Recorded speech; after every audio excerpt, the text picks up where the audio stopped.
Imagine this, you're in need of a bit of cash to pay for your tuition fees, and so you look online to see if there are any part-time jobs going. After a few minutes, you see the post security guard needed at pizza restaurant, night work only. Perfect. You can do that through the night, and there's a lot of waiting around in that line of work, so you can catch up on your studies while on the job. But only a few minutes into your first shift, you realize you're not alone. A bunch of killer animatronic animal mascots are in that place with you, and they're all there to spoil your night in a big way. The question is, can you survive until your shift ends at 6 a.m.? This is the basic outline of the game Five Nights at Freddy's, a horror-laden survival game which pits the player against 5 characters within the creepy confines of a pizza restaurant called Freddy Fazbear's Pizza. Those terrible animatronics wanting your blood are called Freddy Fazbear, Bonnie the Bunny, Chica the Chicken, Foxy the Pirate, and Golden Freddy. These guys are merely mascots in the day, but they come alive at night, and that's because during the night their motors would seize up if they didn't move. That's fair enough.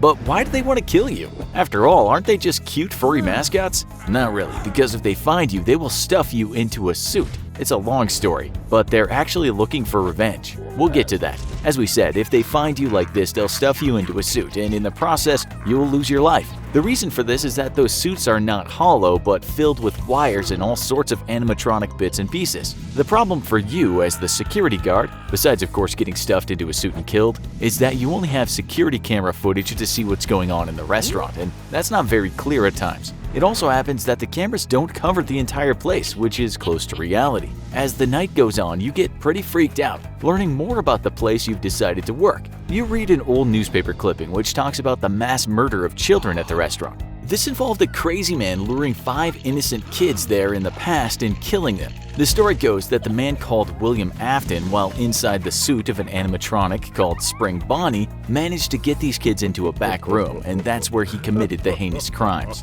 You also learn about something called the Bite of 87, which involved a malfunctioning mascot biting a part of a person's head and eating some of that person's brain. You learn that the customers of this place have said those animatronics stink like the carcasses of dead people, and that's because those once cute characters are possessed by the kids that were murdered back in the day. The restaurant did close down because of these horrible, smelly, blood-oozing animatronics, but it reopened again later. Suffice to say, you were very, very scared. We have been talking about the actual game, but what if this really happened to you in real life? How would you survive the night or even take out those demonic animatronics? Well, first of all, you're up against a team, not just Freddy Fazbear. The team consists of Freddy Fazbear, Bonnie the Bunny, Chica the Chicken, Foxy the Pirate, and Golden Freddy. What do we know about the main character though, the main villain in today's show, Freddy Fazbear? Well, at night, like the other characters, he will free roam around the restaurant. You can't miss him because he's a rather larger bear who wears a top hat and a bow tie and can sometimes be seen with a microphone.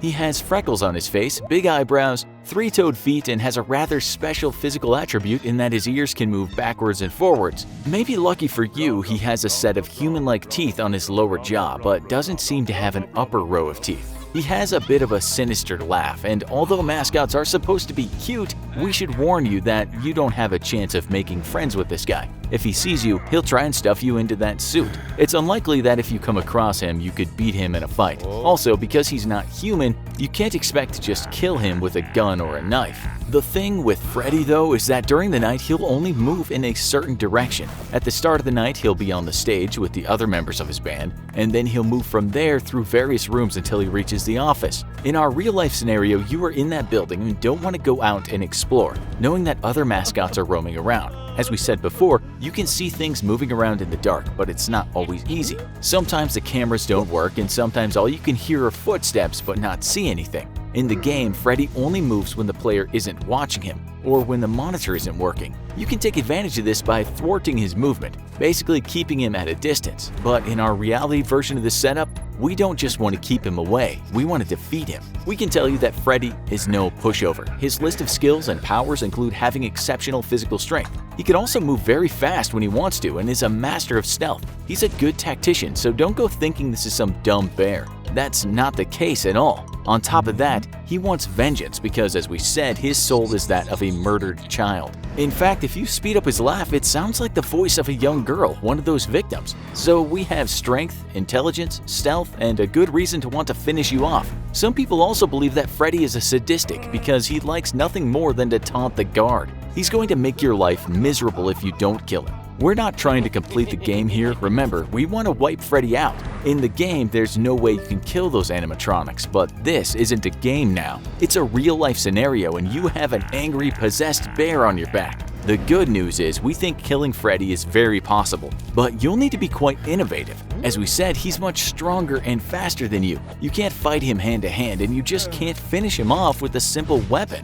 If Freddy was just a normal animatronic, he'd work with a set of mechanical systems inside his body that make him move. He'd also likely be powered by electricity. That's not the case with all animatronics, but modern ones with complex movements are powered that way. In that case, you would think merely by hosing an animatronic down with water you can make it malfunction. The problem though with Freddy is that he's powered by the soul of a dead child. That's a bit different. You can't exactly make him short-circuit. That doesn't mean you cannot destroy the suit that the soul is inhabiting. Without the mascot, the soul has no physical presence and so cannot hurt you.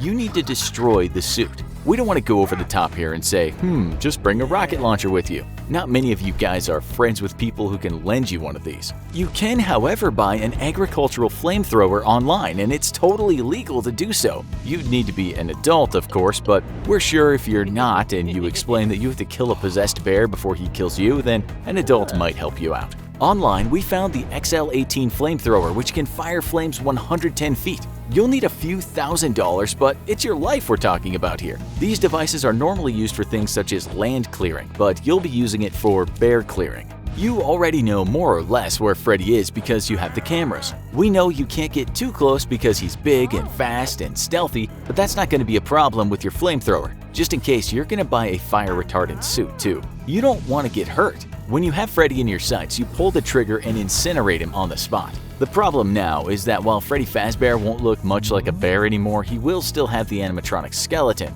But you now have a trick up your sleeve because while you were wearing fire-retardant clothes, you were also wearing a powered exoskeleton yourself. The reason we burned Freddy first was to daze him, but also to know exactly what we're fighting. You can see which parts you need to pull apart. Powered exoskeletons, sometimes called powered suits or exoframes, are kind of like an armor that humans can wear that give them more strength. Imagine that scene from the movie Alien when the alien comes up against a woman wearing one of these things. But this isn't science fiction. You can get your hands on exoframes which can attach to your limbs and with the use of hydraulics make you very strong indeed. These are still emerging technologies, but we think with enough cash, you could find something that would help you beat Freddy Fazbear. If that's too much for you, you could always try and buy a powerful weapon and just shoot at the joints and other important parts of Freddy's exoskeleton. As we said, buying missiles and bombs is not easy, but guns are not a problem in many areas of the USA. We don't think you'd need anything that special to defeat Freddy Fazbear, but you would need some weapons. He's terrifying and strong, but in the end,